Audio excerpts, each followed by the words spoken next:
Yeah, what's up, guys? Oh, today was one of those days, guys. Today was one of those days where I really, I really had to search deep inside and almost like psych myself up to make this video. Woke up feeling quite anxious. I'm not gonna lie that it probably didn't help that I had a very strong cup of coffee first thing in the morning. I'm pretty sure the caffeine definitely contributed to my jitteriness. But yeah, today I'm feeling a little bit on edge. I'm a little anxious. Yeah, a little bit like almost short of breath. So I got to take a few deep breaths and really get back into the body. But yeah, I'm anxious for a few different reasons. You know, I got work this afternoon, so getting prepared for that mentally, and then there's some things going on in my head and other things that are happening in my body, which sometimes you don't need to completely know what's going on, but just acceptance and feeling of it. And I think me sitting here making the video, despite this anxiety, despite feeling a little bit on edge, is me really accepting that anxiety for what it is and not being resilient, but being adaptable. You know, as I've spoken in other videos, the key to alchemizing emotions is not really to feel them to get rid of them, but it is to feel them and accept them. And sometimes they will dissolve, other times they will remain. Today, I feel like it's kind of remained, even though I've been accepting it and feeling it. Yeah, it can get a bit irritating sometimes. I'm sure anybody who's out there who experiences anxiety knows exactly what I'm talking about. But you know, we carry on, we make this video. I didn't know what I was going to speak about until less than an hour ago, and I thought, why not actually speak about what I'm going through, my struggles, and society's need for things to be perfect before we take action. You know, most people think that we need to have addressed all of our issues, and then finally we can take action on what we need to take action on. So like for me, for example, I need to have I've got this issue. Well, let me not call it an issue, but I consume a lot of YouTube still, guys. You know, I've done a lot of work on myself, eliminated my alcoholism, eliminated my drug use. Pornography is no longer an issue when it was an issue for like 20 plus years of my existence. You know, so I've made it pretty far in my existence in terms of addressing like addictions and obsessions and all these kinds of things. But I still got some issues, you know, with like social media, for instance. Social media, I can consume a little bit too much social media. But there was a time just before this where I was like, I can't make a video because I'm consuming videos. But recently I've realized that's a narrative that sort of was planted in my head by all these sort of productivity YouTubers. You know, if you watch a lot of these productivity YouTubers, they're like, oh, you need to wake up and you need to like work from like sunrise till sunset, and then only then can you be rich and successful like myself. You know, you need to wake up at 5 a.m. You need to not consume anything. You need to like seal yourself away from the world. No Instagram, no YouTube, no food. You need to do the fasting, and and then you will be successful. Then you will be a millionaire.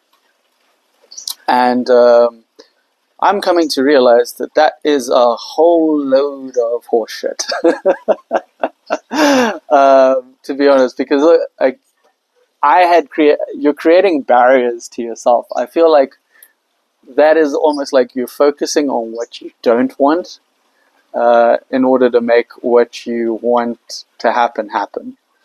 And I find this kind of same rhetoric in your 12-step programs. You need to be like completely sober before you can address other things in your life. And there's often people within these 12-step programs that think being sober will solve all of your issues. But I think life is much more complex than that, guys. You know, I personally have found that these narratives are not helpful because we're focused on what the behavior we don't want. And even if we eliminate that behavior, the focus is still on the elimination of that behavior, and therefore the energy is still being given to that behavior. And I found when I was really focused on giving up social media, when I was really focused on giving something up, I was still giving it all of my attention. And every time that I would fail at giving something up, I would feel shame. I feel awful on the inside. And it was because I was setting this crazy standard for myself. Eventually, I figured that the best way to eliminate something is actually to deprive it of your focus and deprive it of your attention.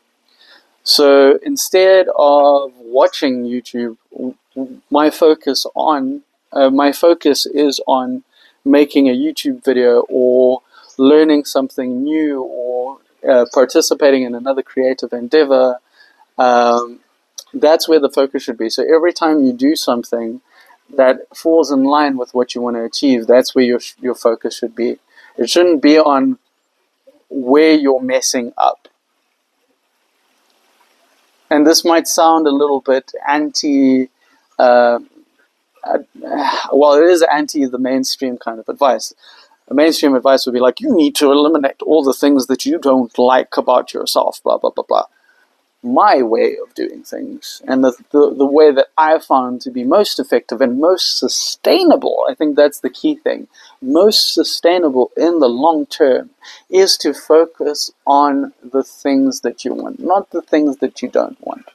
And see, like, even here, funny enough, as I'm speaking, as I'm articulating my point of view across, that anxiety and everything is starting to dissolve. It's not something I intended. I was like, yep, if the anxiety is going to be there, it's going to be there. But what you resist persists. So if I was resisting the anxiety, then it would carry on going. But now, here I am, I accepted the anxiety, made the video anyway, and I'm starting to feel actually a sense of relief. Because it's almost proving to myself that the anxiety doesn't control my actions. I control my actions. I made the choice to engage in this video and not let the anxiety or the emotion that I'm currently feeling dictate to me what I'm going to do, what my behavior is going to be. My behavior functions irrespective of the emotion that I'm feeling on the inside. That's alchemy, guys. And I'm not saying I'm an expert. I'm still trying to figure this alchemy thing out because it's very subtle. And no one really that I found on the internet, besides like a couple of maybe smaller YouTubers, really describe like proper alchemy and transmutation correctly. So I'm attempting to try and do that for you guys here, but by explaining to you what my experience with this kind of stuff is. I've been trying to do this for ages. Another thing that I sort of, I struggle. Like, I'm just going to talk a little bit more about my struggles, guys. So the things that I'm currently working on, I wouldn't say struggles, actually. See, even framing it as a struggle brings to light this emotion of, it's a struggle, it's an effort, it's a thing, and I'm still resisting it. So maybe I should call it these things that I am currently working on. Even as I'm making this video, see, I'm learning, guys. I'm learning how to adjust my language so that it makes it so that I can actually overcome these obstacles I'm facing, these things that I'm working on. So one of the things that I'm working on currently is skin picking. For the longest time, I don't know if you guys can see, but there's like a little bit of redness here.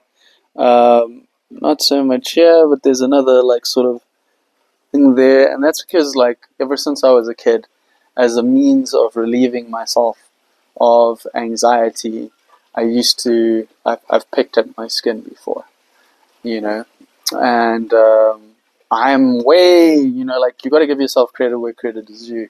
I'm way better than I used to be, guys. Before, I used to sit in the mirror sometimes for over an hour and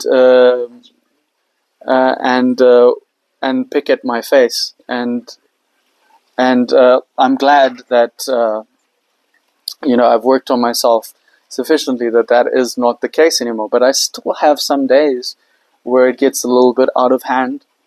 It's not so much on my face anymore, but it's on my bodies. But I do know that every time I fixate and shame myself for doing what I do, or for getting involved in this habit, I tend to give it more energy, I tend to give it more traction, and that's when things start getting out of hand. It's a really challenging one, guys, because your skin is attached to you, right? So you're always seeing it, you're always seeing its condition and all that kind of thing, and it's that human need for like perfection that kind of kicks in, and you want to eliminate any flaw and all that. And there's a certain relief that comes from it because it does give you that kind of like dopamine hit. To scratch at your skin or pick at your skin. So that's one thing that I struggle with. Another thing I struggle with, as I said, is there we go. The words struggle. Another thing I'm working on is my social media obsession. Let's call it that way. It's more like a knowledge obsession. And now I got to figure out a way of channeling that energy into something different. I feel like when instead of like, we try to repress that energy, and it's like forcefully, it's like, no, you're not doing the right thing, go do the right thing now. And maybe that might work a little bit, guys, but that's like harsh, and that's willpower. You got to treat yourself like your firstborn child. And it's so unkind. If you've noticed, like, trying to force kids to do things, it's not the way to go. The way I would say for you to channel yourself is to like inspire yourself. The channel that energy is to inspire yourself to take action, not to force yourself to take action. And I think the only way that you can inspire yourself to take action is by taking it a little bit easier on yourself, and really just finding that part of you that really enjoys whatever it is you're doing. It's like a little mental sleight of hand, it's like, oh, you're going to go this, no, we're going to go this way, and every time you do something right, even if it's for 10 minutes, instead of watching the YouTube video for 10 minutes, I'm going to do 10 minutes of, in my case, studying Chinese, or 10 minutes of guitar, or 10 minutes of drawing, whatever it is that you want to be doing, instead of the habits that you don't want to be doing. It's just like a little mental sleight of hand, and then give yourself credit where credit is due. Even if it was 10 minutes of that, it was 10 minutes that you weren't watching the YouTube. And even if it's just 10 minutes, we need to give ourselves that credit. We need to give ourselves that pat on the back. And through doing that, we're going to build the habit of engaging in the things that we actually want to get engaged in, the things that have the delayed gratification attached to them rather than the instant gratification, and we rather train ourselves to be focused on that. I think the book Atomic Habits by James Clear says this. It's like, do the smallest thing possible of the thing you want to do, smallest like block of the thing that you want to do, and eventually you build that habit in order to make it happen. It's like almost like a winner effect kind of situation. You look at your wins, and the more you focus on your wins, the more the wins present themselves to you. So don't focus on the habit, whatever bad habit that you're doing. Give yourself permission to engage in that bad habit. Give yourself permission to engage in that instant gratification. And I've found for myself, as I've given myself more permission to engage in that instant gratification, the more naturally, because I'm not shaming myself, I'm not taking up so much mental bandwidth with trying to give something up and shaming myself when I don't give that thing up, when I don't do things perfectly, that I end up not doing the work that I actually want to do. Before, I was, it's like I watched too much YouTube. And then you're so occupied with not doing the right thing that then you just don't do the things that you want to do, like make the video. I would say to myself, I've been watching too much YouTube, and then because I'm chastising myself in my own head, I end up watching more YouTube, doing less of what I actually want to do because I'm giving it so much energy, you know.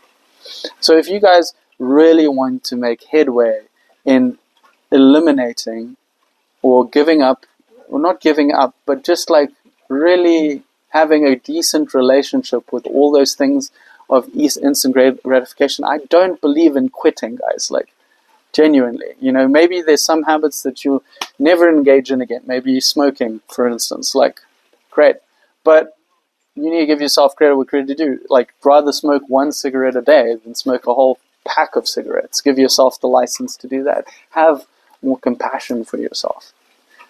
Real mastery, in my opinion, comes from the ability to is freedom. You know what I mean? You can still be in bondage to something even if you don't do it. I know so many people who are using all. I was that person. What am I saying? It's like, how many times did I try give up cigarettes back in the day, and still, you know, I hadn't really dealt with that attachment. I was forcing giving up. It's like, just because I'm not smoking doesn't mean the cigarette doesn't have control over me. You know, same with alcohol. Just because you're not drinking doesn't mean the alcohol doesn't have control over you. You need to get to a place in your life where you have choice, where you're not worried if you drink or if you don't drink. You know, that I think is true freedom, because then we're not attached to either outcome. Because attachment to an outcome is where attachment to any outcome is where things become problematic. It's like all of a sudden it's like, oh, I watched a YouTube video means I can't make a YouTube video. What kind of nonsense is that? But productivity YouTubers will have you thinking that that is the truth. Now, there's guys who honestly they have they watch their porn and they're still making billions of dollars. You know, I'm not saying it's good for you. I'm not saying that you should aspire to watch porn. You'd rather make billions of dollars than not watch porn, or watch very little porn at the very least. You know, or like there's some people who are alcoholics and they still make millions of dollars. Again, not something to aspire to, but it happens. There's people that wake up at midday and make millions of dollars. You know, but you don't. These people are not in the spotlight about that kind of thing. You know, everyone in the productivity YouTube space is like, wake up at 5 a.m. You need to wake up as early as possible. You know, you need to be working the whole day. Some people that work a couple of hours a day and they still make millions of dollars. There's some people that work 12 hours a day and make like nothing.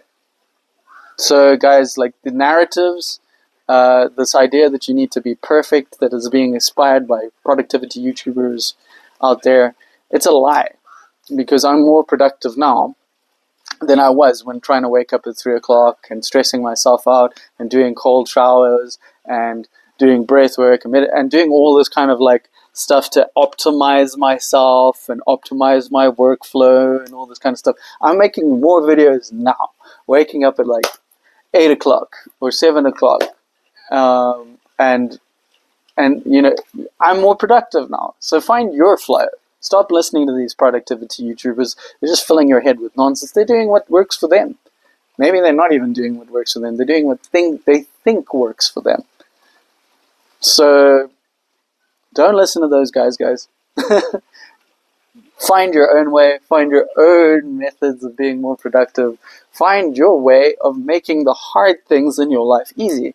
I think one thing with me that I always thought was a problem is that I'm kind of lazy. Okay, I'm just going to say it right out there. I'm kind of lazy. But I don't think that that's bad anymore, because I always want to find the shortcut to make things easier. I don't want to do the hard thing. You know, I never want to do the hard thing. I want to find the easy way to do the hard thing. And if that means rewiring my mind in order to make that possible, that's what I'm going to do. I'm not going to take the hard route. I want to take the path of least resistance. And I'm going to try and find how to find that path. Sometimes it takes a while to find that path of least resistance, But I'm going to tell you guys that once you do, things will come to you very, very easily. Just like making a video is starting to be, making videos every day is starting to become easier and easier for me. And it's not going to be great every day, guys. Some days I'm going to struggle to get my opinions across to you. And that is something I'm going to have to accept. But I do know that if I keep going, I'll just get better and better and better and better. And nothing is going to stop me. Not even me. Especially not me. The only thing that can stop you is you guys. So go out there, stop trying to be perfect. You can still take action, even if you're not perfect. Even if you haven't figured out all of your obsessions and all your addictions and all this kind of stuff. That's its own obsession. You know, sobriety, I believe, is an obsession within itself. But that's a topic for another video. Alright guys, have a wonderful day. Love you very much.